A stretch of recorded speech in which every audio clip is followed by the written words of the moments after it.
عزیزان ملت اسلامیہ، السلام علیکم ورحمۃ اللہ وبرکاتہ۔ حضرات، بہتر یہی ہے کہ خالی جگہ کو پر کر لیں تو مزہ آئے، کیونکہ آج کی رات پر کرنے کی رات ہے۔ چاہے نیکیوں سے پر کریں تو ہمارے لیے بہتر ہے، تو اب اگر نیکیوں سے پر کریں گے تو انشاءاللہ تعالی اللہ جزائے خیر ضرور دے گا۔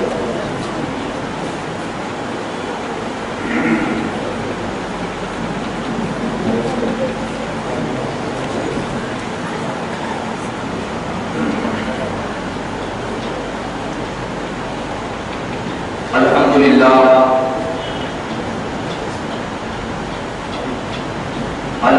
الذی ابدع الاولاد والارضین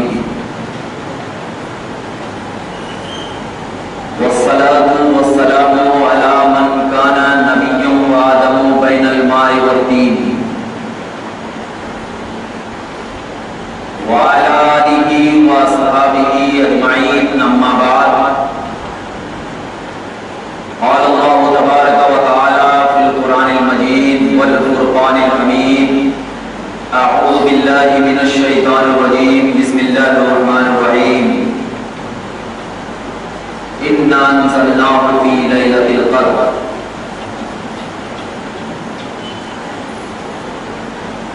صدق اللہ مولانا العظیم، وبلغنا رسولہ النبی الامین المتین الکریم، ونحن على ذلك لمن الشاهدين والشاكرين، والحمد لله رب العالمين۔ سبحانك لا علم لنا إلا ما علمتنا إنك أنت العزيز الحكيم۔ حضرات گرامی، آئیے خطبہ مسنونہ کے بعد آیت کریمہ پر گفتگو کرنے سے قبل اہل سنت کے دستور کے مطابق ہم سب کے آقا و مولا نبی اعظم تاجدار انبیاء غیبدار رسول محمد عربی صلی اللہ علیہ وسلم کی بارگاہ بے پناہ میں ہدیہ درود پیش کریں اور بآواز بلند پڑھیں، اللہم صلی علی سیدنا و شفیعنا حبیبنا و مولانا محمد وآلہ وسلم، صلاۃ و سلام علیک یا رسول اللہ، صلاۃ و سلام علیک یا حبیب اللہ صلی اللہ علیہ وسلم۔ حضرات، ہر کوئی جانتا ہے اور پہچانتا ہے، آپ نے ابھی مجھ سے پہلے دنیا کی حقیقت اور ہماری حقیقت کے تعلق سے بیان سنا۔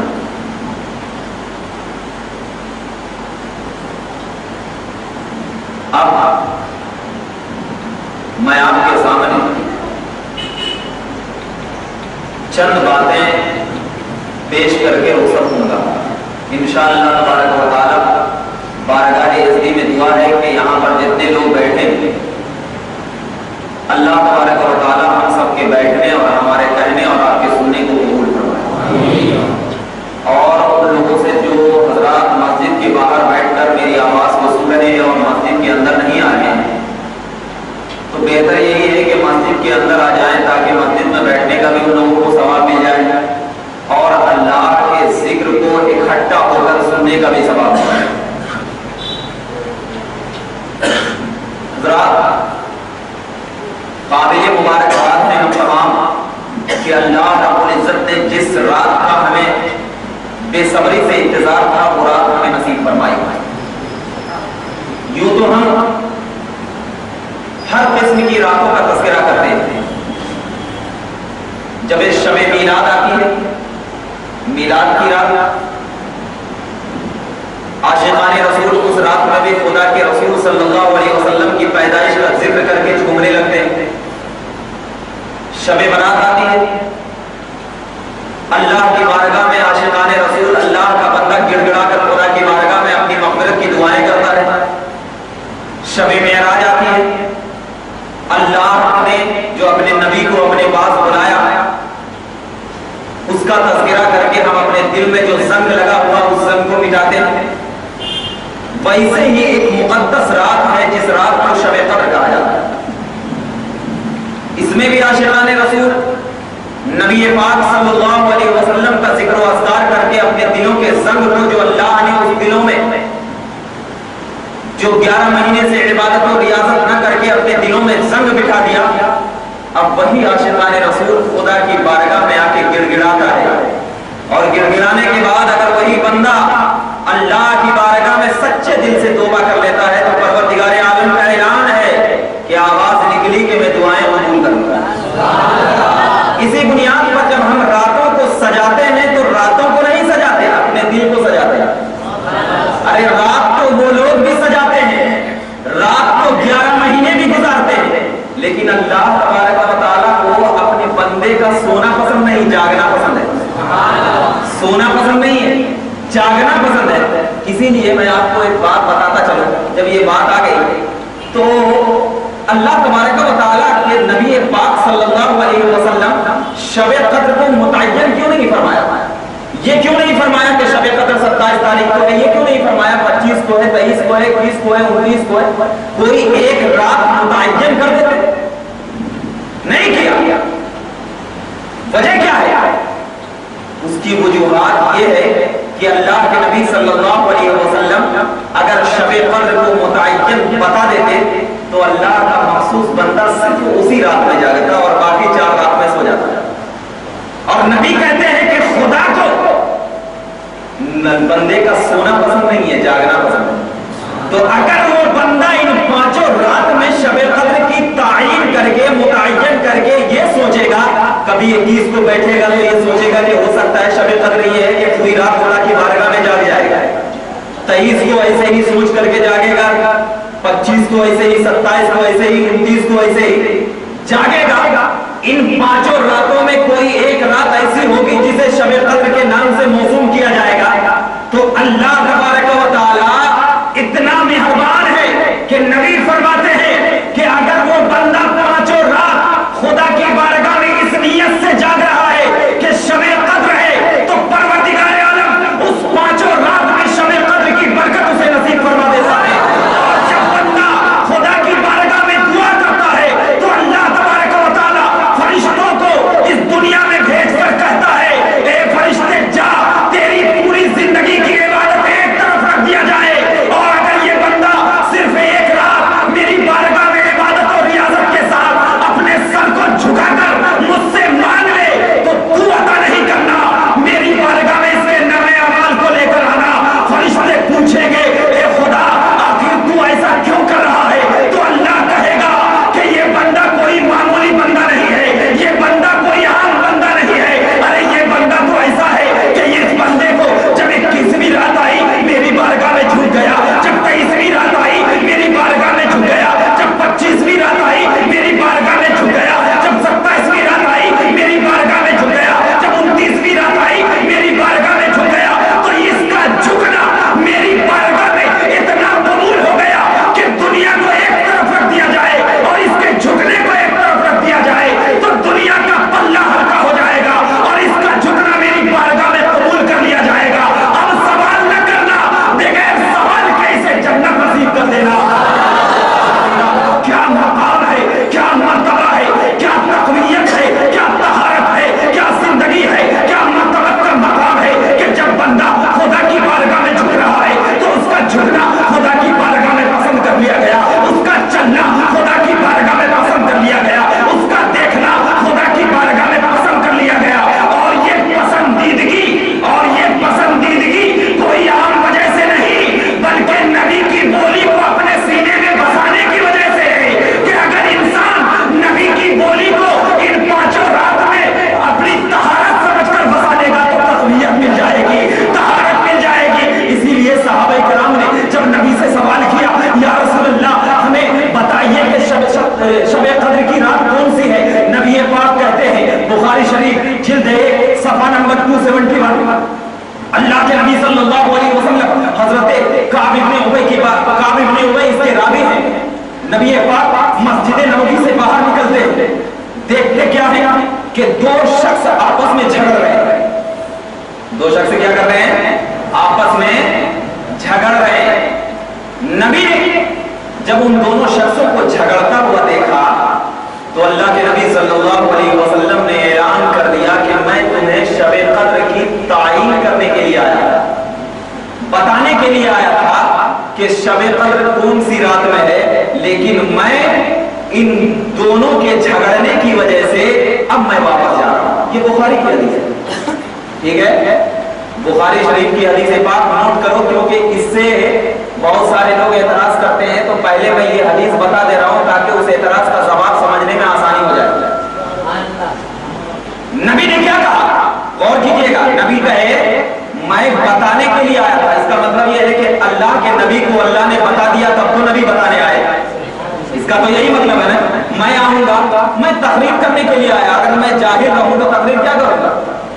मैं तो कुछ पढ़ के आया हूंगा, कुछ सोच के आया हूंगा दिमाग में, और मुझे किताबों से इल्म मिला होगा, तब मैं आपके सामने बताने की काबिलियत रख सकता हूं। वरना मैं अगर किताबों से इल्म हासिल नहीं किया, उलमा से इल्म हासिल नहीं किया, बारगाह में जाकर नहीं बैठा, तो कैसे इल्म आएगा? और नबी किसी मुल्ला की बारगाह में नहीं बैठते थे, अल्लाह की बारगाह में बैठते थे। तो जब मुल्ला की बारगाह में बैठकर कोई शेखुल हदीस बन सकता है, देखना, मुल्ला की बारगाह में अगर कोई बैठे तो उसको लक़ब क्या मिलेगा? वाह, मुफक्किर इस्लाम, शेखुल हदीस, हकीमुल उम्मत, फला फला लक़बात से नवाजा जाता है नहीं नवाजा? अब मैं तौसीफ भाई को कहा, तौसीफ भाई आप मेरे पास पढ़िए। पढ़ने के बाद इल्म मुकम्मल हो गई पढ़ाई में, कोई आकर के तौसीफ भाई से सवाल करे, तौसीफ भाई आप जो मौलाना साहब के पास पढ़े हैं उनके इल्म के बारे में बताइए, कितना इल्म है? तो तौसीफ भाई क्या कहेंगे? नहीं भाई मुझे नहीं मालूम कितना इल्म है। अरे मैं जितना पढ़ा बस उतना ही पढ़ा, मगर उनके इल्म को नहीं जानता। नहीं जानता क्यों? इसलिए कि अगर उनके पास मुझसे ज्यादा इल्म होगा, अब मेरे इल्म को कोई बता नहीं सकता कि कितना इल्म है। बता सकता है? कोई आम इंसान भी नहीं बता सकता कितना है। अरे मैं जानता हूं कितना इल्म है। अब मुझसे कोई पूछेगा आपके उस्ताद के पास कितना इल्म है, बता सकता है? नहीं बता सकता। वैसे ही कोई आला हजरत से पूछे कि बताओ आला हजरत के पास कितना इल्म है, कहता नहीं नहीं मालूम भाई कितना इल्म है। अरे इतना इल्म है कि 1400 किताब लिखी है, उतना इल्म है। इतना इल्म है कि 1400 किताब लिखी है। आला हजरत से पूछेंगे, ए आला हजरत जरा बताइए कि ख्वाजा के पास कितना इल्म है, कहेंगे नहीं मालूम, वो तो अल्लाह के वली है, उन्हें तो अपनी आंखों से खुदा का जलवा देखते हैं, कैसे मालूम होगा? नहीं बता सकता। ख्वाजा से पूछेंगे, ख्वाजा आपने किसके पास इल्म हासिल किया? तो वो कहेंगे मैंने ख्वाजा उस्मान हारूनी के पास हासिल किया। कहा ख्वाजा उस्मान हारूनी की क्या है मर्तबा? कहा उसकी मर्तबा तो ये है कि आसमान को देखते थे तो अर्श आज़म दिखता था, और एक मर्तबा ख्वाजा को जमीन पर दिखाया तो ख्वाजा कहते हैं कि उस्मान हारूनी ने मेरे सर पे हाथ रखा तो मुझे तहदू सरा नजर आने लगे, जमीन के अंदर की बात नजर आने लगी। किसकी वजह से? सिर्फ उस्मान हारूनी के उनके ऊपर हाथ रखने की वजह से। तो आप ख्वाजा बता पाएंगे कि उस्मान हारूनी का इल्म कितना है? नहीं बता सकते। अब उस्मान हारूनी से पूछते हैं आपके उस्ताद कौन है, आपके उस्ताद के इल्म के बारे में बताइए, कहा नहीं मालूम, नहीं बता सकता। अरे मैं तो सिर्फ पढ़ रहा हूं। गौस से पूछेंगे कि आपने किससे इल्म हासिल किया? तो कहेंगे मैंने ख्वाजा हसन बसरी से किया। ख्वाजा हसन बसरी से किया, उनके इल्म के बारे में बताइए, नहीं मालूम, वो तो अफजल ताबईन में से, कैसे बता सकता? उनसे पूछे तो कहेंगे मैंने अली से इल्म हासिल किया, अली से इल्म हासिल किया। और अली कौन? मदीनतुल इल्म। कौन लक़ब दे रहे अली को? नबी दे रहे। अली बाबुल इल्म, नबी को नबी दे रहे हैं अली को बाबुल इल्म का लक़ब। नहीं नहीं। अब अली से पूछते हैं, ए अली तूने किससे इल्म हासिल किया? तो अली कहेंगे नबी से। अब नबी के इल्म के बारे में अली को भी नहीं मालूम कितना है।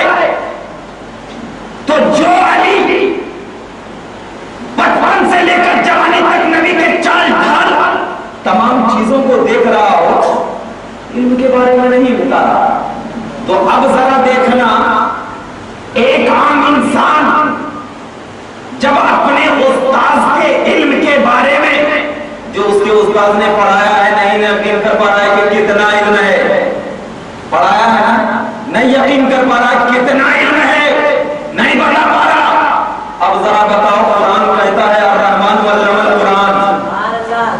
रहमान ने नबी को कुरान पढ़ाया, रहमान ने नबी को कुरान पढ़ाया, तो कहां गए नबी के इल्म पर बात करने वालों?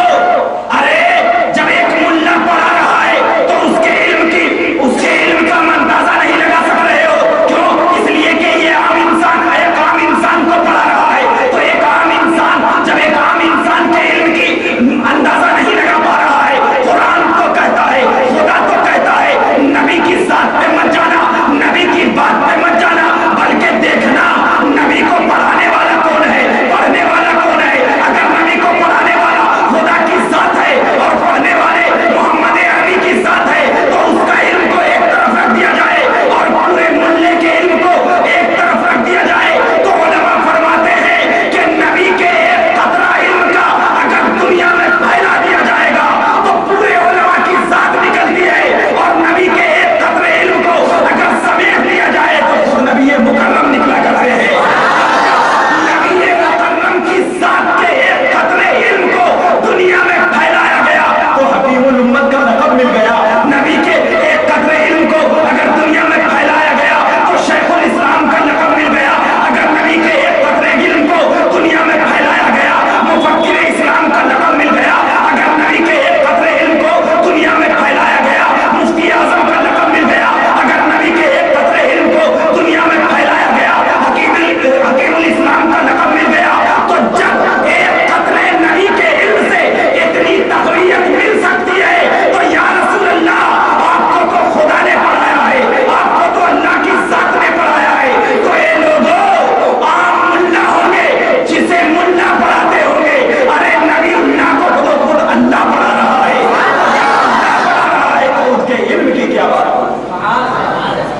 जब उसी इल्म के एक कतरे से दुनिया के आलिम बने, एक कतरे से दुनिया के आलिम बने, तो इन आलिमों को क्या हो गया कि नबी की जबान पे ज़ईफ़ व सही का लक़ब देने लगे।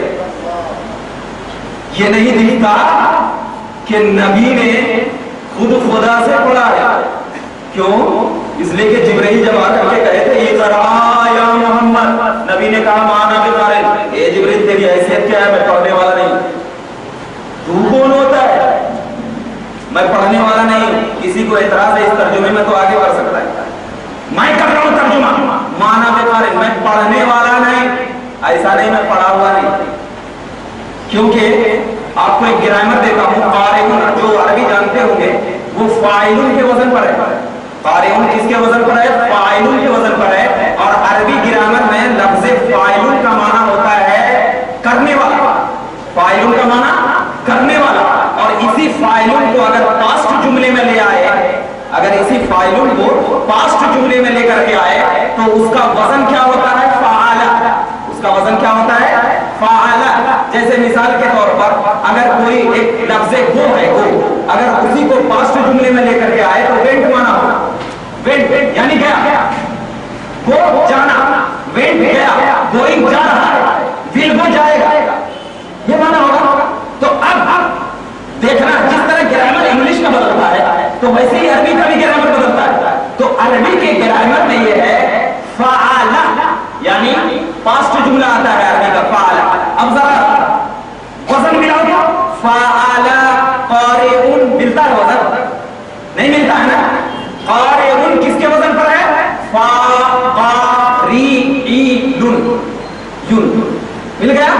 क़ारिउन फ़ाइल, तो जिस तरह फ़ाइलुन का माना है करने वाला, उसी तरह क़ारिउन का माना है पढ़ने वाला।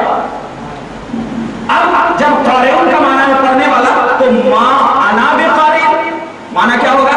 नहीं हूं, मा माने नहीं, अना माने मैं, क़ारिउन माने पढ़ने वाला, तो नहीं हूं मैं पढ़ने वाला। तो इससे कोई आप ये कहेगा मैं तकरीर करने वाला नहीं हूं, मैं अगर बोलूंगा मैं तहरीर करने वाला नहीं हूं तो कोई आकर के मुझसे कहेगा कि इनको तकरीर ही नहीं आती, कहेगा। अगर जो कहे तो वो जाहिल है सबसे बड़ा। अरे तहरीर करने वाला नहीं, मैं नहीं करूंगा तकरीर। कोई मुझसे आकर के बार बार कर रहा है तकरीर कीजिए, तो मैं कहूंगा मैं तकरीर करने वाला नहीं। तो कोई मुझसे ये नहीं कह सकता कि इनको तकरीर ही नहीं आती। और नबी ने करा नहीं करा क़ारिउन का, जिब्राइल पढ़ने वाला नहीं, जिब्राइल पढ़ने वाला नहीं। जिब्रील को समझ में नहीं आया, क्यों नहीं पढ़ रहे जिब्रील? जिब्रील को क्यों नहीं समझ में नहीं आया? इमाम राजी फरमाते हैं जिब्रील को समझाने के लिए नबी का सीना चाहिए।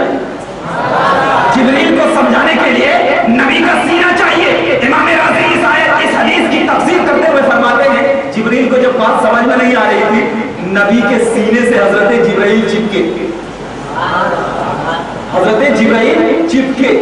जैसे ही चिपके, नबी पाक सल्लल्लाहु अलैहि वसल्लम ने अपने दिल से जिब्राइल को पिलाया। दिया नहीं, क्या किया? पिलाया। जिब्रील के ज़हनो दिमाग में बात समझ आ गई। अब जिब्रील ने ये नहीं कहा इकरा या मोहम्मद, नहीं कहा। क्या कहा जिब्रील ने? इकरा बिस्मि रब्बिकल लज़ी। क्या कहा? अब इकरा बिस्मि रब्बिकल लज़ी, ए मोहम्मद अरबी, आप उस रब के नाम से पढ़िए, उस रब के नाम से पढ़िए। जैसे ही कहा, नबी ने क्या कहा? मैंने पढ़ लिया। मैंने क्या कर लिया? पढ़ लिया। नादानो, अगर नबी को इल्म ना होता तो नबी ये कहते जिब्रील फिर से बोल, मुझे समझ में नहीं आ रहा। जिब्रील जरा फिर से दोहरा, समझ में नहीं आ रहा। नबी कह रहे पढ़ा तो मैंने पढ़ लिया। फिर आगे जिब्रील ने कहा पढ़ा तो पढ़ लिया। नबी कहते जा रहे, जिब्रील सोचो फिक्र में, अरे मैं तो नबी अल्लाह के नाम से पढ़ा रहा हूँ, नबी कह रहे हैं जिब्रील मैंने पढ़ लिया, मैंने पढ़ लिया, मैंने पढ़ लिया। तो अब जिब्राइल के पढ़ने से, जिब्राइल के कहने से नबी क्यों नहीं पढ़े? इसका भी जवाब फरमा देते हैं। क्यों? जब जिब्राइल आए थे, जब जिब्राइल गारे हिरा में आए थे, तो जिब्राइल के आने से पहले नबी खुदा की इबादत में मसरूफ था। नबी खुदा की इबादत में क्या था? मसरूफ था। तो अगर जिब्राइल के कहने से नबी पढ़ लेते तो लोग एतराज करते कि अल्लाह के नबी की नमाज ऐसी होती है कि जब नबी खुदा की याद में रहता है तो याद खुदा को छोड़कर दुनिया की याद में मसरूफ हो जाता है। जिब्राइल क्या थे? दुनिया में आए थे ना। जिब्राइल जो आए, ये किस में आए थे? दुनिया में। और नबी जब इबादत कर रहे थे तो किसकी बारगाह में थे? अल्लाह की बारगाह में थे। तो जिब्राइल को जब नबी ने अपने सीने से लगाया, जिब्राइल ने देखा मोहम्मद अरबी की जात तो ऐसी जात है कि जब इबादत इलाही में मसरूफ रहा करती है तो किसी दुनिया वाले का ख्याल नहीं करती। जिब्राइल को समझ में आ गया कि अब जब मोहम्मद अरबी की जात खुदा की जात में मसरूफ है तो उसी जात का नाम ले लिया जाए, उसी जात का नाम ले लिया जाए, क्योंकि इबादत से इबादत की तरफ लौटना ये खुदा से खुदा की तरफ ही लौटना है, खुदा से खुदा की तरफ ही लौटना है। तो नबी अकरम ने जिब्राइल के कहने पर न पढ़कर इस बात की इजाजत दे दी कि दुनिया वालों, अगर अपनी इबादत को सही बनाना चाहते हो, अगर अपनी इबादत में चाशनी लाना चाहते हो, अगर अपनी इबादत में नूर भरना चाहते हो, अगर अपनी इबादत में मसरूफियत खुदा की झलक लाना चाहते हो, वहदत इलाही का चिराग जलाना चाहते हो, इश्क़ मुस्तफा की रोशनी अपनी इबादत में नूर इलाही के जलाना चाहते हो, तो इबादत ऐसी करो जैसे कि तुम्हें खुदा देख रहा है। ऐसी इबादत करना जैसे कि तुम्हें खुदा देख रहा है।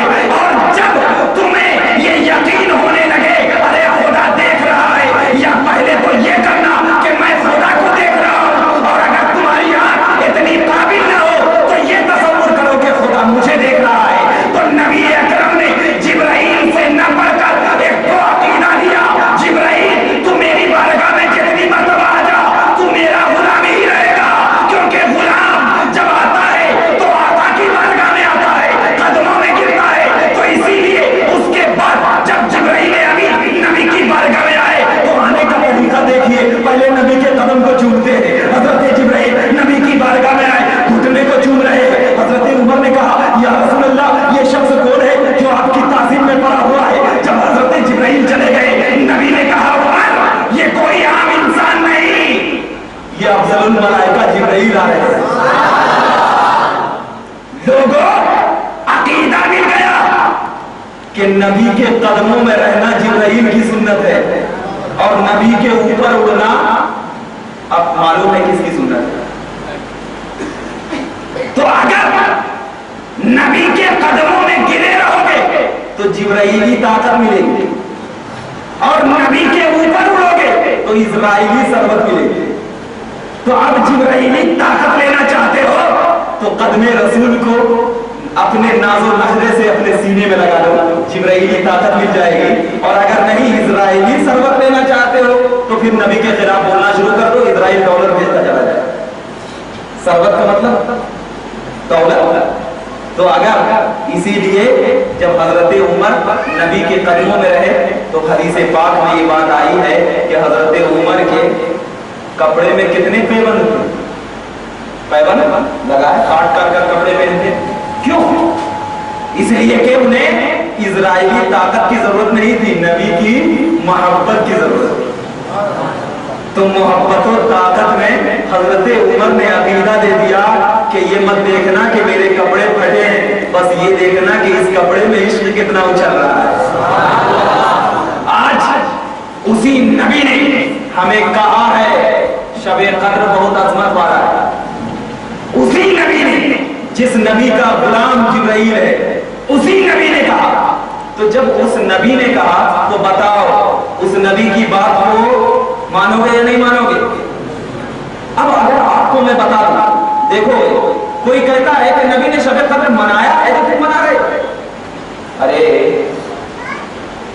देखना, मैं कहूंगा यहां पर एक हीरा है, ये 24 कैरेट का है, इसकी कीमत ये है, इसकी ये है, इसकी ये है, रख दिया। ये नहीं कहा मैं कि इसको खरीदने वाले कौन कौन है। तो क्या मुझे आकर के कोई शख्स खरीदो फरोख्त की बात करेगा या नहीं करेगा? करेगा। हीरा दुनिया में सबसे कीमती है ना।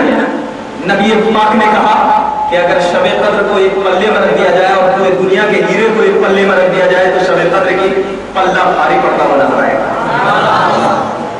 नबी ने शबे कद्र की अजमत बता दी। नबी ने शबे कद्र की अजमत बता दी। अब उस अजमत को लेने के लिए आशिक़े रसूल का दिल चाहिए, आशिक़े रसूल का दिल चाहिए।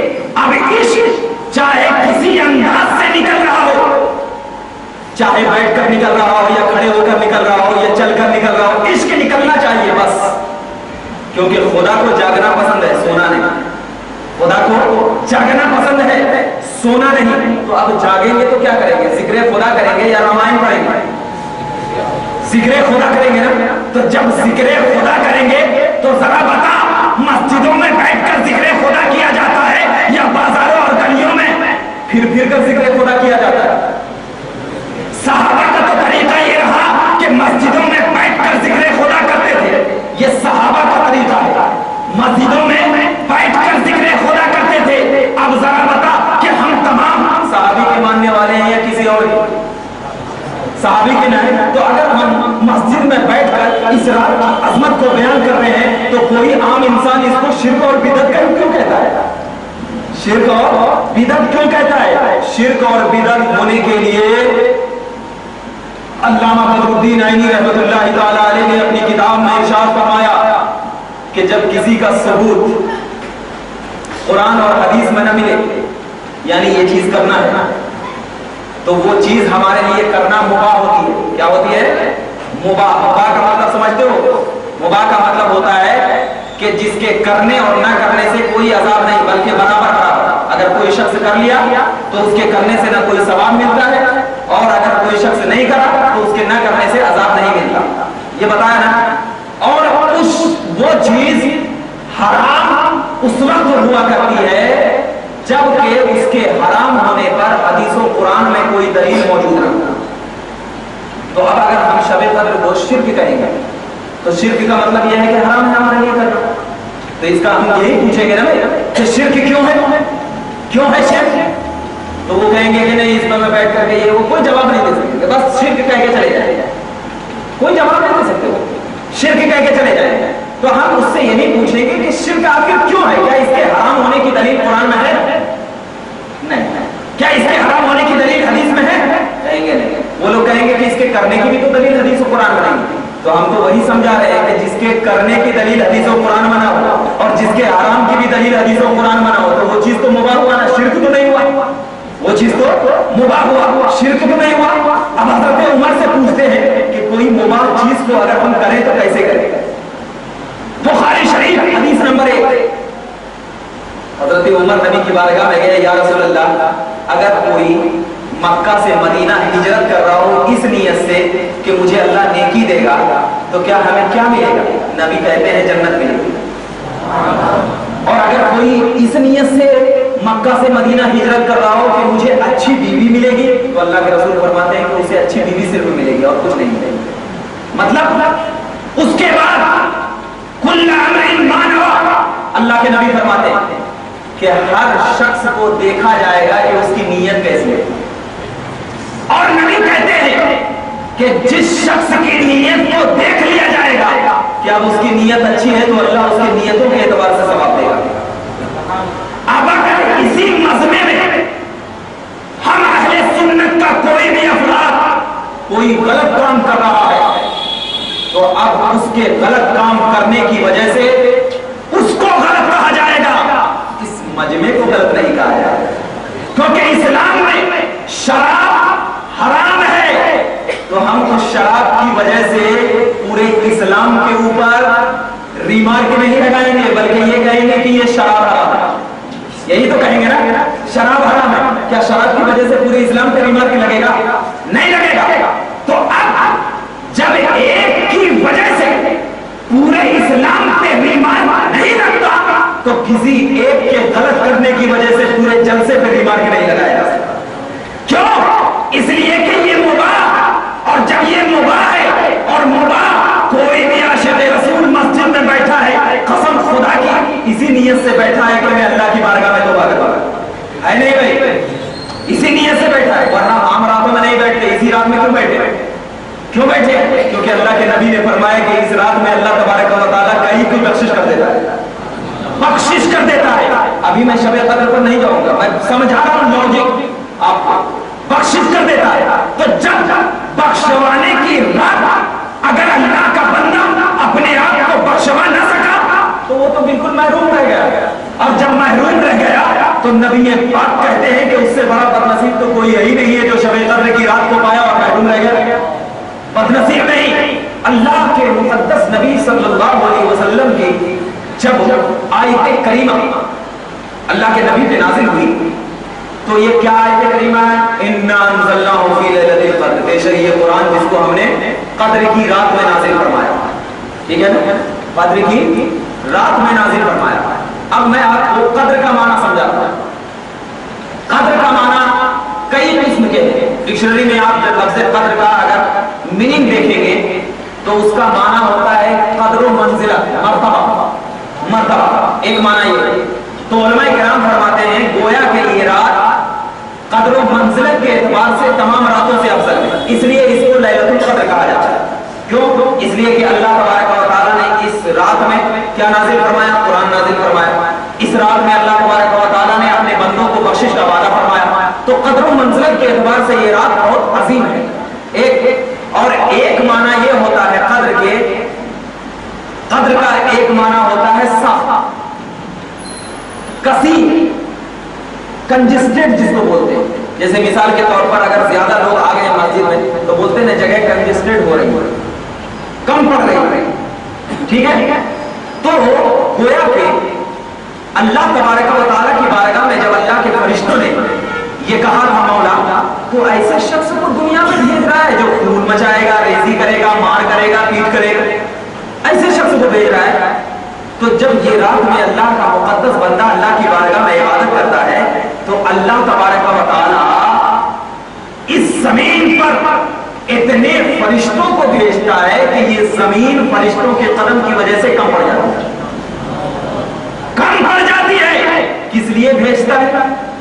علماء کرام پیارا جواب دیتے ہیں اللہ صرف اس لیے بھیجتا. فرشتے جا کے نام اعمال مت لکھنا, صرف دیکھنا کہ یہ اللہ کا بندہ عبادت کر رہا ہے یا نہیں کر رہا ہے. دیکھنا کس طریقے سے مجھ سے یہ بندہ مانگ رہا ہے, کس انداز سے مانگ رہا ہے. صرف اس کے نظارے کو دیکھنا, नजारे को देखने के लिए अल्लाह तबारक व तआला जमीन पर फरिश्तों को इतनी तादाद में भेजता है कि जमीन तंग हो जाती है। और यही फरिश्ते जब फजर के बाद खुदा की बारगाह में जाते हैं और जाने के बाद अर्ज करते हैं, मौला मैंने जो सोचा था वो गलत है, कसम खुदा की तेरा बंदा तो इस रात में तुझसे मांगने से रुक ही नहीं रहा है। जितना बंदा जितना आंसू खुदा की बारगाह में गिराता है, अल्लाह तबारक व तआला उस आंसू के बदले में 70 फरिश्तों को पैदा करता है। और वही फरिश्ते खुदा की बारगाह में दुआ करते हैं, मौला इस दुआ की वजह से इस बंदे को तू बख्शिश फरमा दे। अल्लाह कहेगा, ए फरिश्ते तेरी दुआ की हाजत नहीं है, कसम खुदा की तेरे कहने से पहले मैंने उस बंदे की बख्शिश फरमा दी। कितनी मगफिरत की रात है, कितनी बरकत वाली रात है। अगर इस रात में अल्लाह का बंदा अपने आप को बख्शवा न सका तो कसम खुदा की वो बंदा बिल्कुल बदनसीब है, बिल्कुल नाकारा है, उसकी ज़बान को काट दिया जाए। अल्लाह अकबर। अब जरा देखिए, ये तो शब कद्र की इतनी बड़ी फजीलत नबी ने बताई। अब जब नबी ने इतनी बड़ी फजीलत बताई तो नबी के दुश्मनों ने इस कद्र से लोगों को रोकना शुरू कर दिया कि हम जैसे जहन्नमी हैं, चलो लोगों को भी जहन्नमी बना दिया जाए। और ये एतराज करते हैं कि शब कद्र 27वीं को क्यों तकरीर और ये क्यों मनाते हैं, क्या नबी को शब कद्र का इल्म नहीं है? बाद लोग क्या एतराज करते हैं कि नबी को शब कद्र का इल्म नहीं था। मैंने जो हदीस पहले पढ़ी थी ज़हन में है ना, हाँ मैं उसी टॉपिक पे आ गया, क्योंकि मैंने मुझे पहले फजीलत बतानी थी तब कि आपके ज़हन में शब कद्र की अहमियत रहे। और जब अहमियत रहेगी और अहमियत वाली चीज अगर नबी को नहीं मालूम तो क्या तेरे बाप को मालूम है? नबी को तो मालूम, अहमियत वाली चीज नबी को मालूम। अब जरा बताइए, एक शौहर अपनी बीवी के राज़ो नियाज को जानता है कि नहीं जानता? कोई बाहर वाला जानता है? नहीं जानता। क्यों? इसलिए कि वो अपनी बीवी से सबसे ज्यादा मोहब्बत करता है ना। और नबी सबसे ज्यादा मोहब्बत किससे करते हैं? खुदा से करते हैं, नहीं करते? और जब खुदा से मोहब्बत करते हैं तो खुदा ने नहीं बताया होगा। आप अगर अभी कहीं बिरयानी खाने के लिए चले जाए, आपकी अहलिया का अगर फोन आ जाए तो क्या बोलेंगे? मैं आ रहा हूँ, जरा बताऊंगा कहाँ पे था। जब आएंगे अकेले में पूछा जाएगा कहाँ थे, जरा सच सच बताइए, तो बोल देंगे मैं बिरयानी खाने गया। अगरचे उस बिरयानी वाली बात लोगों को मालूम ना हो, लेकिन अहलिया को तो मालूम हो जाएगी। क्यों? इसलिए कि सबसे ज्यादा दुनिया में आप उससे मोहब्बत कर रहे हैं। और नबी से पूछो, ए नबी किससे मोहब्बत होता है? तो नबी कहते हैं मेरा दिल भी खुदा पे कुर्बान है, मेरी जान भी खुदा पे कुर्बान है। तो जब नबी का दिल, नबी की जान खुदा पे कुर्बान, तो नबी का फरमान भी खुदा पे कुर्बान। अब जब बताइए, नबी बताए होंगे कि नहीं बताए होंगे? नबी को खुदा बताया होगा कि नहीं बताया होगा? जो लोग कहते हैं कि बुखारी शरीफ की हदीस पेश करते हैं, बुखारी शरीफ जिल्द 1 सफा नंबर 271, उन लोगों की जो दलील है मैं इसलिए बता रहा हूं। अल्लाह के नबी सल्लल्लाहु अलैहि वसल्लम आए, कहा मैं शब कद्र के बारे में जानता था, फिर मुझे भुला दिया गया। ये हदीस है, ये क्या है? हदीस है जो हम लोगों पर पेश करते हैं लोग कि देखो नबी को शब कद्र का इल्म नहीं था, क्योंकि अगर इल्म होता तो फिर बुखारी में नबी ये नहीं फरमाते कि मुझे शब कद्र का इल्म था, फिर मुझे भुला दिया गया, फिर मुझे भुला दिया गया। अब बुखारी को तो हमसे ज्यादा उलमा जानते हैं। अरे हम तो नादान हैं, हम क्या जानते हैं बुखारी? हमको बुखारी पढ़ते पढ़ते बुखार आया, लेकिन उलमाए किराम ऐसे हैं जो बुखारी का इल्म जानते थे। और तमाम मर्तबे फिक्र के आलिमों का ये अकीदा है कि बुखारी की शरह, बुखारी की जो शरह है, सबसे बेहतरीन शरह में 3 शरह शुमार की जाती है। एक शरह इब्ने बत्ताल, जो कि सबसे पहले बुखारी की शरह उसने किया, शरह का मतलब खोल खोल कर बताया। एक दूसरी शरह उम्दतुल कारी, और तीसरी शरह जो है फतहुल बारी, ये तीसरी शरह है। फतहुल बारी में अल्लामा इब्ने हजर अस्कलानी रहमतुल्लाह ताला अलैह फरमाते हैं, ये जो मैंने आपके सामने हदीस पाक पेश की, कौन सी हदीस पाक? कि अल्लाह के नबी ने फरमाया कि मुझे शब कद्र का इल्म था, फिर मुझे भुला दिया गया। یہ حدیث پاک ہے اور اس حدیث کی بنیاد پر یہ بولتے ہیں کہ اللہ کے نبی کو شب قدر کا علم نہیں تھا، کیونکہ اگر اللہ کے نبی کو شب قدر کا علم ہوتا تو اللہ کے نبی یہ نہیں فرماتے کہ مجھے شب قدر کا علم تھا پھر مجھے بھلا دیا گیا۔ یہ حدیث پاک ہم لوگوں پر پیش کر کے کہتے ہیں دیکھنا اللہ کے نبی کو شب قدر کا علم نہیں تھا۔ یہ ہماری سوچ ہے، لیکن اس کی تشریح کرتے ہوئے علامہ ابن حجر عسقلانی نے اس حدیث کی تشریح کرتے ہوئے اپنی کتاب فتح الباری میں ارشاد فرمایا۔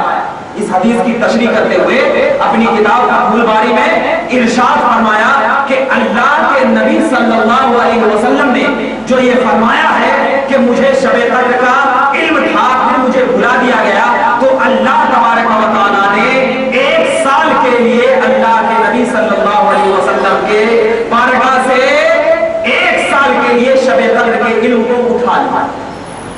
دیکھنا ایک سال کا، ابھی اس کی دلیل دیں گے علامہ، اور اسی روایت کو علامہ بدر الدین عینی اپنی کتاب عمدۃ القاری میں پیش کرتے ہیں کہ جو روایت میں نے پیش کیا کہ ایک سال کے لیے اللہ تبارک و تعالیٰ نے اپنے نبی سے کیا کر دیا، شب قدر کے علم کو کیا کر دیا، اٹھا دیا۔ یہ فرمایا ان دونوں علماء کرام۔ اب ذرا بتائیے کہ ہم سے تو زیادہ ان علماء جنہوں نے بخاری کو سمجھا، بخاری کو جانا، بخاری کے طریقے کو اپنایا، اور وہ علماء آج کے نہیں ہیں۔ حضرت علامہ ابن حجر عسقلانی کی غالباً وفات 857 ہجری میں 857 غالباً، اور علامہ بدر الدین عینی کی وفات غالباً 859 میں، آج سے نہیں 600 سال پرانے علماء، جس وقت نہ کوئی گروہ عروج پہ آیا تھا نہ کوئی جماعت زیادہ عروج پہ آئی تھی، سب لوگ ان کی بات مانتے تھے۔ تو جب مان رہے ہیں تو بخاری کی شرح لکھنے والے علماء نے، بخاری کی شرح لکھنے والے علماء نے یہ فرمایا کہ ایک سال کے لیے اللہ تبارک و تعالیٰ نے اپنے نبی پاک صلی اللہ علیہ وسلم کے پاس سے شب قدر کا کیا کر دیا، علم کو اٹھا لیا۔ اس کی حدیث پاک میں ایک دلیل پیش کرتے ہیں حضرت عبداللہ ابن عباس رضی اللہ تعالیٰ عنہ کی حدیث پاک۔ دیکھنا نبی سے علم کس نے حاصل کیا، صحابہ نے، اور کون صحابہ، حضرت عبداللہ ابن عباس جو مفسروں میں افضل المفسرین ہیں۔ کون ہے وہ؟ ہمارے جیسے نہیں ہے، صحابی ہے، صحابی۔ فرمایا گیا کہ حضرت عبداللہ ابن عباس قسم کھا کھا کر یہ کہا کرتے تھے کہ قسم خدا کی شب قدر 27 رمضان المبارک ہے۔ کیا قسم کھا کر کہا کرتے تھے کہ شب قدر 27 رمضان المبارک کی رات میں ہے یہ شب قدر۔ میں پوچھتا ہوں نبی کو علم نہیں تھا، عبداللہ ابن عمر کو علم کہاں سے آ گیا؟ نبی کو علم نہیں تھا عبداللہ ابن عمر کو، اور عبداللہ ابن عمر کیا کہہ رہے؟ حدیث پاک میں ہے کہ قسم کھا کھا کر یہ کہا کرتے تھے کہ شب قدر 27 کو ہے۔ اور اس کی ایک روایت عمدۃ القاری میں حضرت ابی ابن کعب کی پیش کرتے ہیں۔ کون؟ حضرت علامہ بدر الدین عینی، کہ حضرت ابی ابن کعب کا بھی یہ عقیدہ تھا کہ وہ قسم کھا کھا کر یہ بات کہا کرتے تھے کہ قسم خدا کی شب قدر کی رات 27 رمضان المبارک ہے۔ تو اب ان دونوں صحابی کو کہاں سے معلوم ہوا؟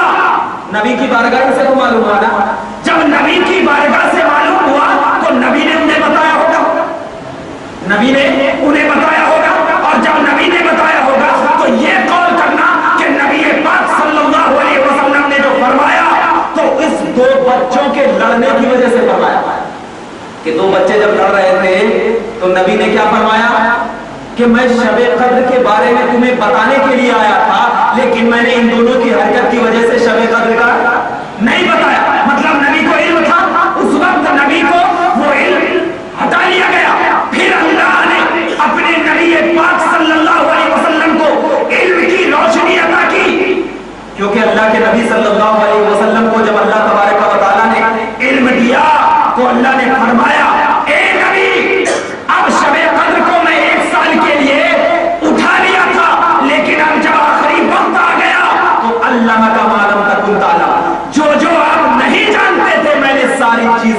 علم عطا کر دیا، یہ قرآن کہتا ہے۔ تو اب قرآن کی تو یہ دلیل ہے کہ نبی کے آخری وقت تک اللہ تبارک و تعالیٰ نے اپنے نبی پاک کو تمام چیزوں کا علم دے دیا۔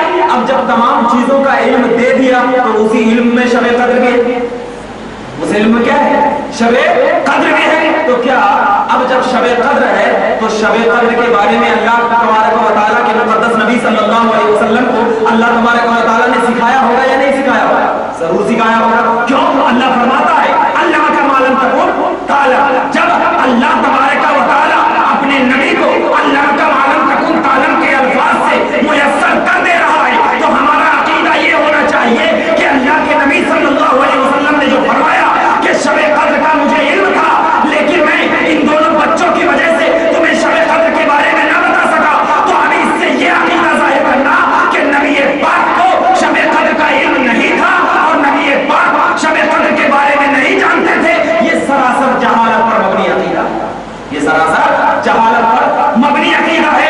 اس کی کوئی دلیل موجود نہیں ہے، کیونکہ اگر دلیل لاؤ تو صاف صاف لاؤ جو دلیل میں نبی یہ کہہ رہے ہو کہ اللہ تبارک و تعالیٰ نے مجھ سے شب قدر کا علم اٹھا لیا گیا ہے۔ اب اگر شب قدر کا علم نبی پاک سے اٹھا لیا جاتا تو پھر نبی کے صحابہ قسم کھا کر نہیں کہتے۔ اور ایک اعتراض کرتے ہیں وہ لوگ کہ ٹھیک ہے بھائی یہ بات تو مان لیے، لیکن اللہ تبارک و تعالیٰ نے فرمایا وما ادراک ما لیلۃ القدر، یہ اللہ تبارک و تعالیٰ نے فرمایا کیا آپ کو کیا معلوم، آپ کو کیا معلوم ہے کہ لیلۃ القدر کیا ہے؟ تو سب سے پہلے میں ادراک اور علم کو سمجھانا چاہتا ہوں۔ ایک ہوتا ہے ادراک اور ایک ہوتا ہے علم۔ ادراک کا مطلب یہ ہے کہ دل میں کوئی بات جا کر بس جانا، سمپل انداز میں سمجھا رہا ہوں۔ ادراک کا مطلب کیا ہے؟ دل میں کوئی بات جا کر بس جانا، یہ ادراک کہتے ہیں، ادراک۔ اور علم کا مطلب یہ ہے کہ عقل سے کوئی بات کرنا، یہ علم ہے۔ اور اللہ نے کیا فرمایا؟ وما ادراک ما لیلۃ القدر، وما ادراک ما لیلۃ القدر، کہ آپ کو کیا ادراک ہے کہ لیلۃ القدر کیا ہے؟ تو اللہ تبارک و تعالیٰ جب اپنے نبی پاک صلی اللہ علیہ وسلم پر یہ کہہ رہا تھا کہ وما ادراک ما لیلۃ القدر، آپ کو کیا معلوم ہے محبوب کہ لیلۃ القدر کیا ہے؟ تو اللہ نے اپنے محبوب کو سکھاتے ہوئے کہا لیلۃ القدر خیر من الف شہر۔ اپنے محبوب کو سکھاتے ہوئے اسی آیت میں جواب دیا، کسی حدیث کی ضرورت نہیں، اسی آیت میں جواب دیا۔ محبوب آپ کو نہیں معلوم تھا نا، ہمارا تو یہی عقیدہ ہے کہ بغیر خدا کے بتائے میرے محبوب کو کچھ نہیں معلوم، یہی عقیدہ ہے۔ خدا نے اپنے محبوب کو جلایا تب اللہ کے محبوب کو معلوم ہوا، یہی تو عقیدہ ہے۔ تو خدا نے پہلے اپنے محبوب سے سوال کیا کہ محبوب، یہ سوالیہ ہے، سوالیہ نشان ہے۔ کوئی آ کر مجھ سے سوال کرے بھائی بتائیے رمضان کیا ہے، تو اس کا یہ مطلب نہیں نکالیں گے کہ رمضان کے بارے میں مجھے علم ہی نہیں۔ کوئی سوال کرے کہ رمضان کیا ہے تو اس کا مطلب یہ نہیں نکالا جائے گا کہ رمضان کیا ہے، سے یہ نہیں کہا جائے گا کہ مجھے علم نہ ہو۔ اگر وہی شخص پھر بتا دے کہ رمضان تو وہ ہے جس میں اللہ تبارک و تعالیٰ ایک عبادت کے بدلے 70 گنا عبادت کا ثواب دیتا ہے، یہ رمضان ہے، تو اب اس سے کہیں گے کہ اللہ کے نبی کو شب قدر کا علم نہیں تھا۔ ارے اللہ نے اپنے نبی کو پہلے سوالیہ نشان پر یہ بتایا کہ محبوب شب قدر کیا ہے، اگر کوئی تم سے سوال کرے تو آیت پڑھ دینا کہ لیلۃ القدر خیر من الف شہر تنزل الملائکۃ فیہا۔ ارے لیلۃ القدر تو ایسی رات ہے جو کہ 1000 مہینوں سے افضل رات قرار دی گئی ہے، اور ایسی رات مت سمجھنا، یہ رات تو ایسی رات ہے جس میں فرشتوں کا نزول کیا جاتا ہے، یہ شب قدر کی حقیقت ہے۔ تو اب ان دونوں چیزوں کو آپ کے ذہن و دماغ میں اس لیے میں نے بٹھایا کہ کوئی آپ کو سوال آ کر سکتا ہے کہ نبی کو شب قدر کے بارے میں علم نہیں تھا، تو اس کو اس طریقے سے جواب دیا۔ اب شب قدر میں اگر ہم تمام عبادت کریں، ہم تمام کو عبادت کریں تو عبادت کا طریقہ الگ ہوگا۔ جیسے مثال کے طور پر اگر کوئی پیار اور عشق اور محبت میں اگر مجھے آ کر کے چادر